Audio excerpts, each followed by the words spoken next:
Hello বন্ধুরা, সবাইকে নমস্কার। সবাই ভালো আছেন তো? দুপুরে রান্না বসে গেছে আমাদের তো বসে গেছে। এই দেখুন আমি একটু আলু কষা করে নিচ্ছি, মাছের ঝোল করবো বলে আলুটা একটু কষে নিচ্ছি। এর মধ্যে একটু এখানে মাছ ভাজা করে রেখে দিয়েছি, আর এই ঝোলটা বানিয়ে নিচ্ছি। আর এর মধ্যে দিয়েছি পেঁয়াজ, আদা, রসুন, জিরে, ধনে এসব দিয়ে একটু পাতলা পাতলা ঝোল করবো।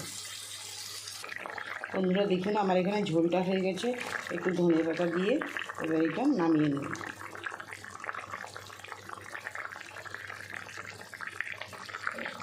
ঝোলটা খুব সুন্দর হয়ে গেছে, লাল লাল।